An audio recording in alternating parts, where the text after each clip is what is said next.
September weather on the west coast can be hit and miss, but this year, with a favorable forecast and some vacation time available, we decided to spend a week cruising from Campbell River to Princess Louisa Inlet.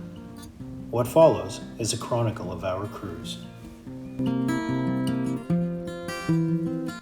We begin the day early with a fuel stop at Discovery Harbor Marina. Our first goal is to take advantage of slack tide at Cape Mudge. The currents here can run up to 9 knots, and in poor weather, it has been called one of the most dangerous stretches of water on the coast of British Columbia. Today, though, we were treated to sunny skies and calm water.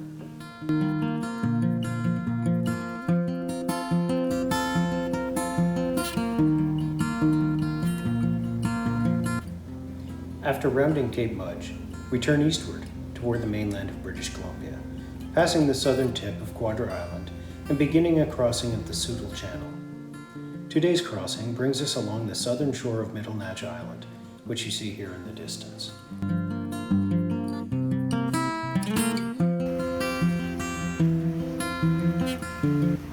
Mittlenatch, which means calm waters all around in the Coast Salish language, is home to a bird sanctuary and has a unique climate in the usually rainy Pacific Northwest. Its semi-arid conditions are caused by the island's location in the rain shadow of Vancouver Island. The park receives less than 75 centimeters or 30 inches of rain each year, about half that of Campbell River. Rain-bearing clouds pass eastward from the Pacific Ocean and drop much of their moisture on Vancouver Island. As they descend across the Strait of Georgia, they warm and pick up new moisture, which will be dropped on the coast mountains of the mainland.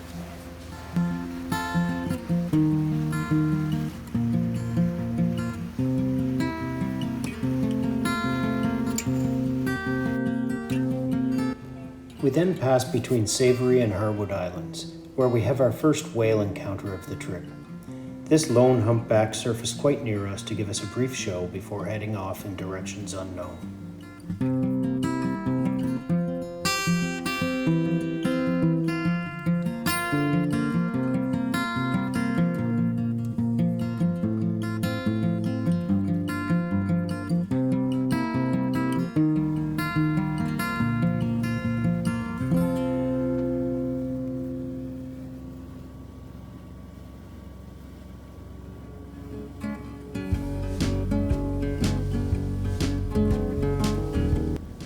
After passing Powell River, we encountered a brief stretch of rough water in the channel between the mainland and Texada Island. This area is known for having a significant fetch, which is the term for the distance traveled by wind across open water. Soon, though, we were in the Jervis Inlet and headed to the Harmony Islands Marine Provincial Park, which will be our anchorage for the night. The area is also home to Freel Falls, which spill spectacularly from Freel Lake at a height of 475 meters into the sea below.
The next morning, we cruised eastward, deeper into Jervis Inlet.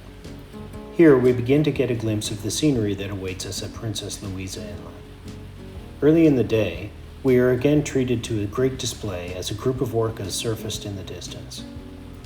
Afterwards, when we thought they had left the area and we started to cruise again, one surfaced quite near our boat.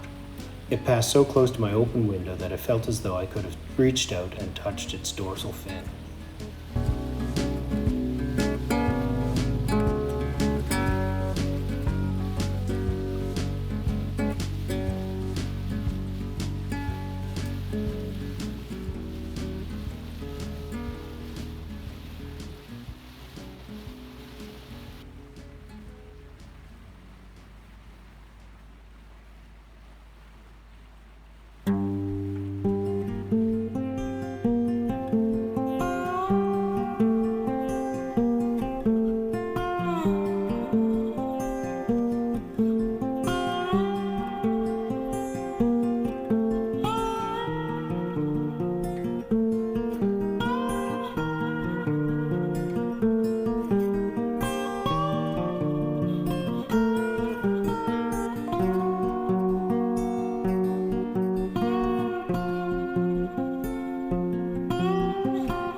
Jervis Inlet, which occupies most of our second day of cruising, stretches 77 kilometers from its head to its opening into the Strait of Georgia near Texada Island. It is the deepest fjord on the British Columbia coast, with a maximum depth of 732 meters or 2,400 feet. The inlet is made up of 3 arms or reaches: Prince of Wales Reach, Princess Royal Reach, and Queen's Reach. At its uppermost stretch is Queen's Reach, which takes a sharp right angle, often seen in fjord areas, to become Princess Royal Reach.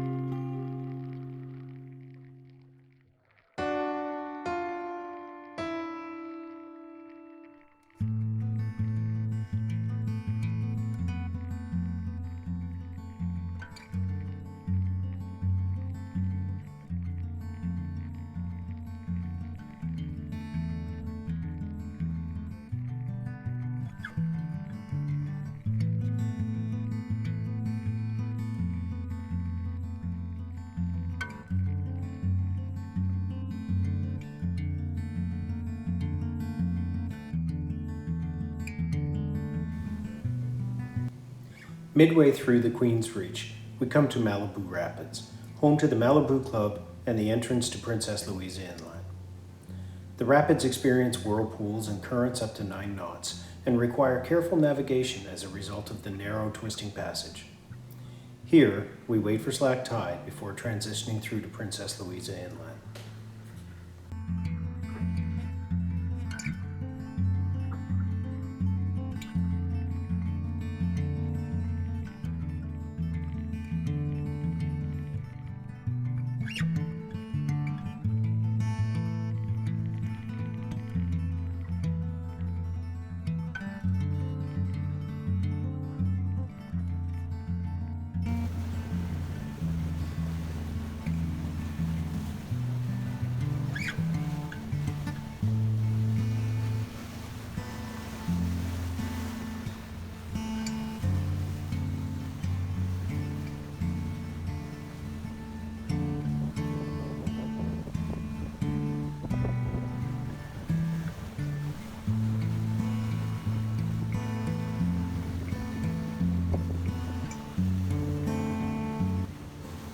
As you can see here, at slack tide, it is thankfully something of a non-event.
inside Princess Louisa Inlet, we are greeted by an amazing granite-walled gorge, carved millennia ago by glaciers. The tallest of these rise over 7,000 feet from the water's edge, but the valley extends a further 1,000 feet below the water's surface. In the spring, there are over 60 waterfalls caused by the melting snowpack.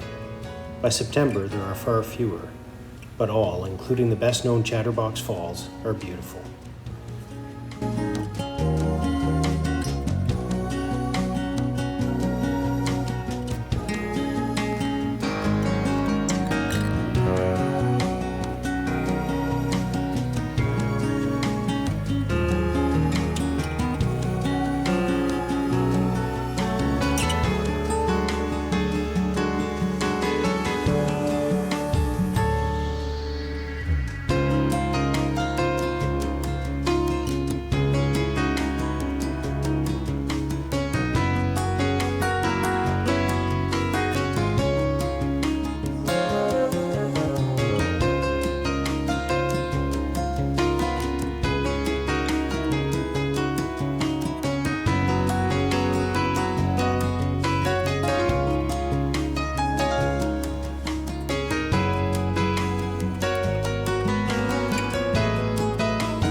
As we were preparing to leave, a heron that we'd been watching earlier in the week decided to see us off. He pranced on the foredeck of the boat for a while before giving a yawn and flying off. From this close vantage point, they look like some sort of prehistoric creature.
Here, we are exiting Malibu Rapids and beginning our cruise home.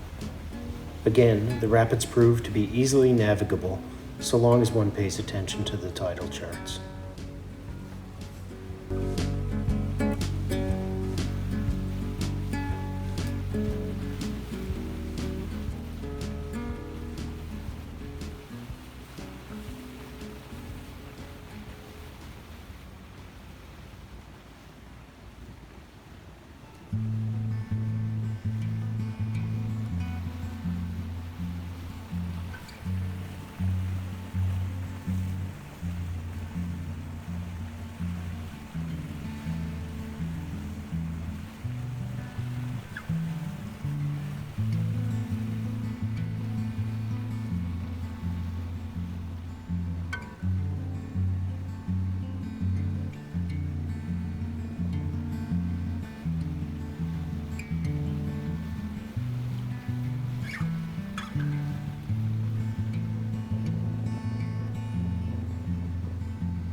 This brings us to the end of our video. We hope you enjoyed coming along with us and sharing in some of the beauty that British Columbia has to offer.